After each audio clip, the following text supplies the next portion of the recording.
Hello mga kabibig, welcome back sa ating bagong YouTube channel. Ito ang pinakamaingay na YouTuber sa balat na YouTube. Ako si Kabibig, maglabag-labag na tao with evidence. Binigyan daw di umano ng instruction ni Erwin Tulfo, ang bagong Blue Ribbon Committee Chairman na si Erwin Tulfo, kung totoo man yan, kasi sabi ni Senator Peter Alan Cayetano na illegal ang ginawa nilang kanina na ah, yung majority committee ay kinuha nila. Sabi dito, instruction daw ni Erwin Tulfo sa bagong USAA na hindi papapasukin ang majority ang grupo na Senator Marcoleta at Senator Alan Peter Cayetano para sa Blue Ribbon Committee hearing sa flood control anomalies. Hindi papapasukin sa Senado kasi sabi ni Erwin, siya na daw ang bagong chairman ng Blue Ribbon at magkaroon siya ng hearing sa Lunes pa. Kaya bawal daw pumasok itong sina Marcoleta at ang grupo ni Senator Alan Peter Cayetano para magkaroon ng hearing tungkol sa flood control. Oh! At sabi pa nga ni Erwin Tulfo na pag ano daw, parang hindi na niya iimbitahin ang 18 ex-Marines kasi kailangan daw sisiyasatin, titingnan kung totoo ba ang mga sinasabi ng 18 ex-Marines. Paano mo masisiyasat kung hindi mo iimbestigahan, Erwin Tulfo? Kasi nandun ang pangalan mo. Napaghalataan tuloy na ang ginawa ngayon ng minority bloc ay para pigilin ang bukas na di umano'y flood control hearing. O mga kakamping, akala namin for accountability and transparency kayo.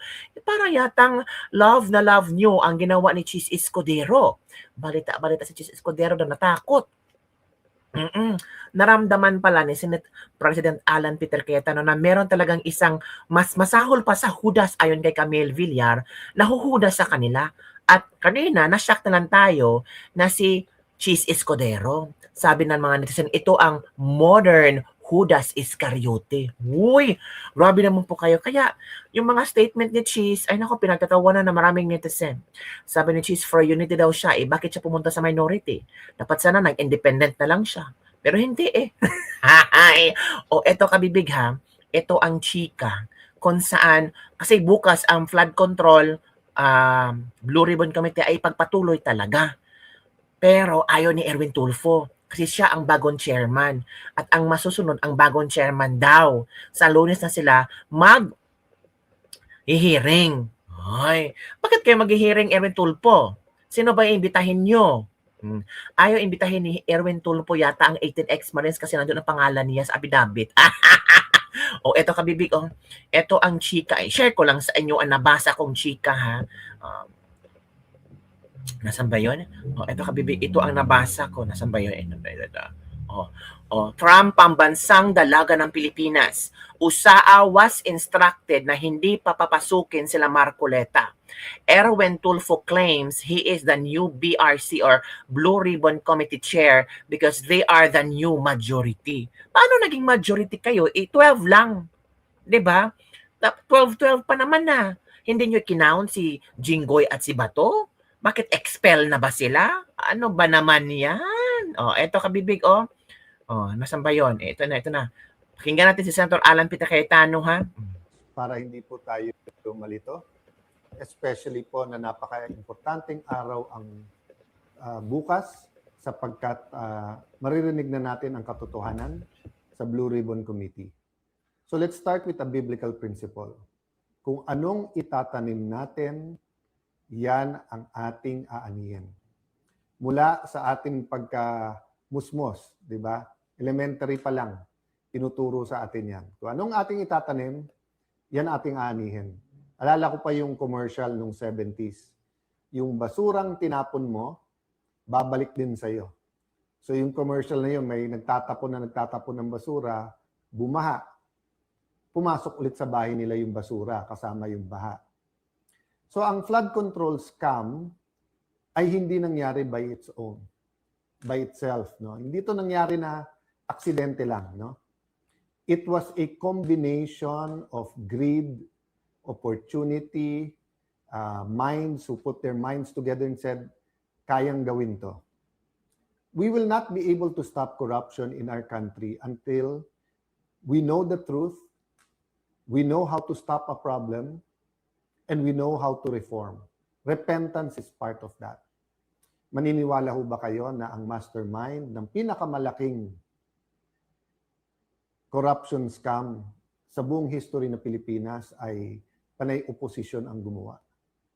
Napakagaling naman po pag members ng opposition ang gumawa under the nose of an administration na samantalang mahigit 2 taon na nangyayari.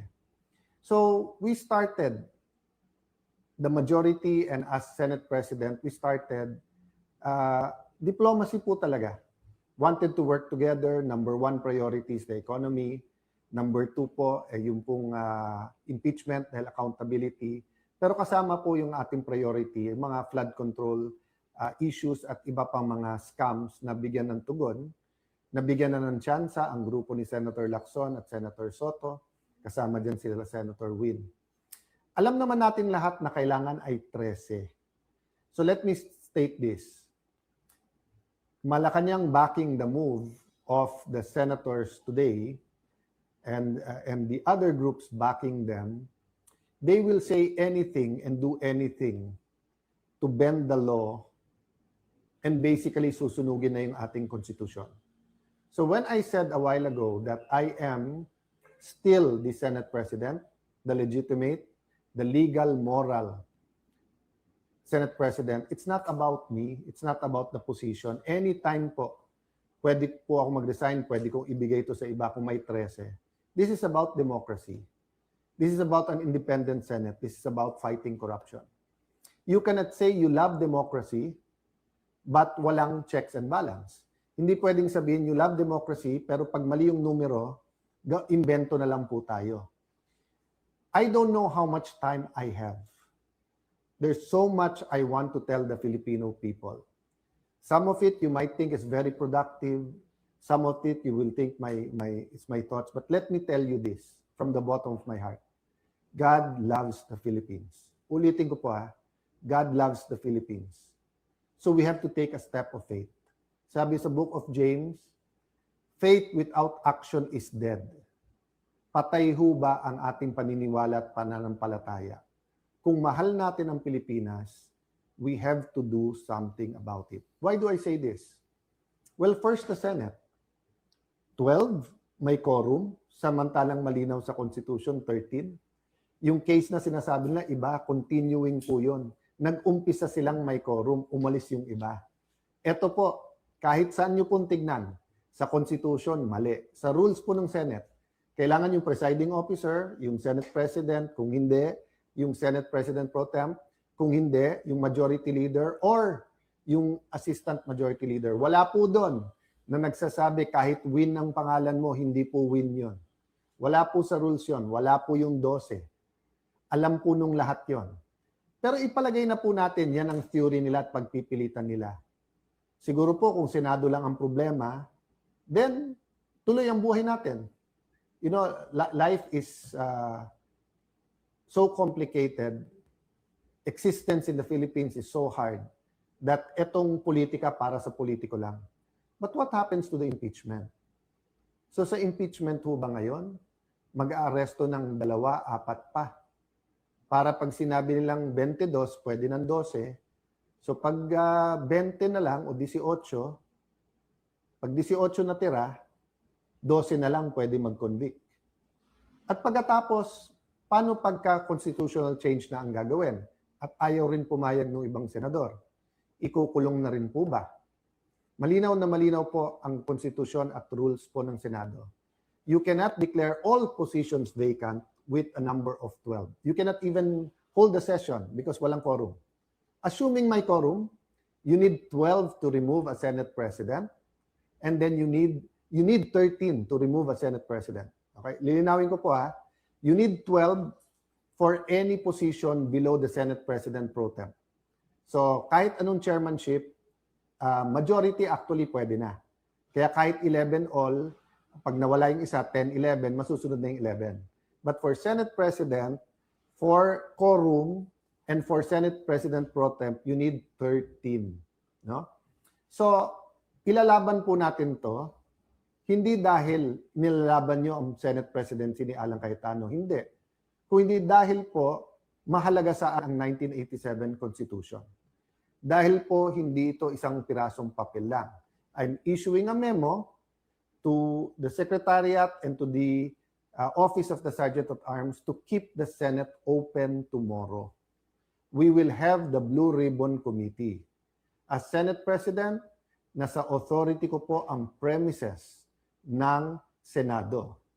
Do not padlock the Senate. Do not have an excuse na may rally. Parati naman may rally sa Senate. Do not tempt the Filipino people to come out in thousands, hundred thousands, and millions. We are not provoking a political crisis here. You are provoking a crisis.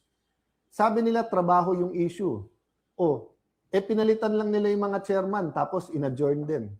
Hindi rin naman pinatawag yung CA para sa mga general. Hindi rin naman tinuloy yung bill sa sabi lang ospital at saka yung sa mga estudyante, hindi ba? So kitang-kita po kung ano ang kanilang intensyon. Sabi po nila, I'll address myself to, pasensya na po kayo, to the Pink and Dilaw group. Di ba sabi nyo, paano naman yan? Si Senator Marcoleta at si Senator Jinggoy. Bakit sila ang mga vice chairman? Lahat ng issue nandun sa nilagay nyo chairman ngayon, di ba? Issue sa campaign donation, campaign donations, nandun po yung issue ng malay-maleta, nandun issue sa flood control. And then ipopostpone yung hearing bukas. Even when chairmans were changed before, you don't need to postpone the hearings. So ako lalong na-intriga, ano bang pwedeng sabihin ng mga Marines? Ano ba pwedeng sabihin ng Ombudsman, DOJ at saka DPWH na pati constitution natin ibabasura para lang dito? So yes, I'm appealing for calm. I'm appealing for prayers. But I'm also appealing that we put action to our faith. I will do what I can. I will go to the Senate before 10 o'clock.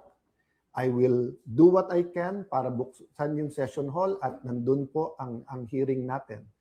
My authority now comes from the Constitution, but my strength will come from your prayers and will come from the fact na ang ating bansa ay dapat ipaglaban. I still remember the day that my dad called us together at lumuluha siya at sinabi niyang mag-abroad na kayo because magkakagulo and we don't know what will happen. We may be arrested, we may be killed. That was either February 21 or February 22. I think it was 21 before that day.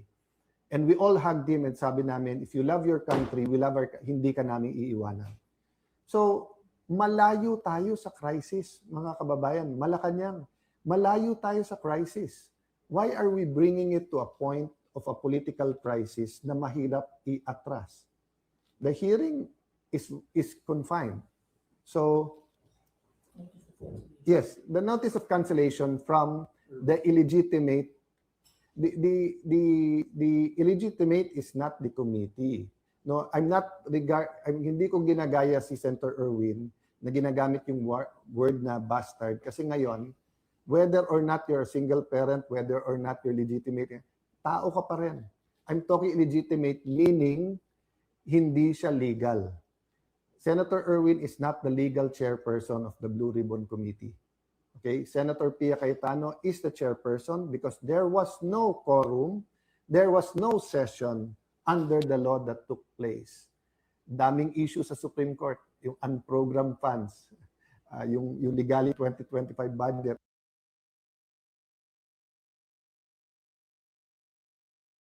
Ang dami pong issue sa Supreme Court. Again, ulitin ko po. Ang pinakamalaking problema ng ating kababayan ngayon ay presyo. Presyo, trabaho at kita.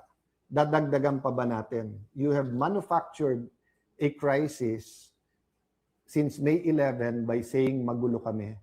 Then you come up with this solution. One day today, papunta sa SONA, when we were going to produce our economic plan, our plan against corruption, the hearings, and then the impeachment. So I will rest my case there. As I told you, there's a lot of things I want to say, but if we love our country, pray for our country. If we love the Senate, I'm addressing myself sa mga empleyado ng Senate, I don't care yung mga binubulong sa akin dyan na, over the years, eto mga appointee ni Senator Drilon, eto mga appointee ni Senator Soto, etc. I believe that all of you love the Senate. So it's time to speak up, to tell your bosses, whether sila yung nasa majority or minority, we won't stand for this because there's no difference of padlocking the Senate during martial law sa ginagawa ngayon na pinupunit, binubura, binabasura, sinusunog ang ating Philippine Constitution. Again po Alan Cayetano's not the issue here. My Senate presidency is not an issue there. I told you from the start, I'm the walking dead. Walking dead as Senate President. Ano ibig sabihin? Anytime yung hatol na tanggalin sa akin. But ang problema po, ine-escalate nila. So I really hope po that this is not about the impeachment, this is not about changing the Constitution. Nakakapagtaka po, yung pagka-execute, biglang sasabihin na ng House of Representatives na kinikilala si Senator Win, sinasabi na ng Malacanang. Diba? I mean, guys, res ipsa loquitur. Diba? I won't elaborate. Kayo na I won't use the words to describe what's coming now. Why? Because you are as intelligent as I am. You are as patriotic as I am. The question lang is, what are we going to do about it? Pray for us. Pray for Senator Marcoleta. Pray dun sa natira sa majority because paglalaban natin ang ating bansa. God bless you all. Good night po sa inyo. So yun pala ang plano nila kabibig. Ipapadlock ang Senado bukas para hindi daw magkaroon ng flood control hearing. So ang nangyari ngayon ay parte din sa plano nila na hindi talaga magkaroon ng flood control hearing. Bakit? O ito ang sulat di umano ni Senator Alan Peter Cayetano. Sabi niya dito, all Senate officials and personnel authority to conduct business and proceed with scheduled committee hearings during the sine-die adjournment. All Senate officials are personnel are hereby formally informed that the office of the Senate President remains fully operational and the incumbent Senate President continues to hold and exercise the powers, functions, and prerogative of the said office. The ninth public hearing of the Committee on Accountability of Public Officers and Investigation of Blue Ribbon, chaired by Senator Pia Cayetano, shall proceed as scheduled on June 4, 2026 at 10 a.m. at the Senate Session Hall, 2nd floor, Senate of the Philippines. This directive shall also be applied to all committee hearings previously scheduled and those that shall be held subsequently by duly elected chairpersons of the committee. All Senate officials and personnel assigned to the support committee activities are directed to render their full cooperation and assistance in connection with the said hearing. Relevant support units and security staff shall maintain normal operations in preparation for and during the said hearing. The Sergeant-at-Arms Manuel G. Parlade is hereby directed to take all necessary and appropriate measures to facilitate and ensure the orderly entry, identification, and accommodation of all duly invited resource persons, witnesses, and guests of the Blue Ribbon Committee for the 9th public hearing on June 4, 2026. The security and orderly conduct of the said hearing within the Senate Session Hall and the enforcement of the lawful orders and directives of the committee chairperson and the presiding officer of the hearing. All security and access protocols for the hearing shall be implemented as directed by the Office of the Senate President and the Blue Ribbon Committee. All Senate officials or employees are expected to discharge their official functions in accordance with their oaths of the office and in full compliance with existing laws, civil service rules, and the official directive of the Senate President. So yun po kabibig ang liham ni Senator Alan Peter Cayetano para bukas sa Blue Ribbon Committee flood control hearing. Pero sabi, ipapadlock daw ang Senado nila. Ayaw na papasokin nila. Sila Marcoleta, ayaw papasokin daw. Ininstruct na daw ang OSA.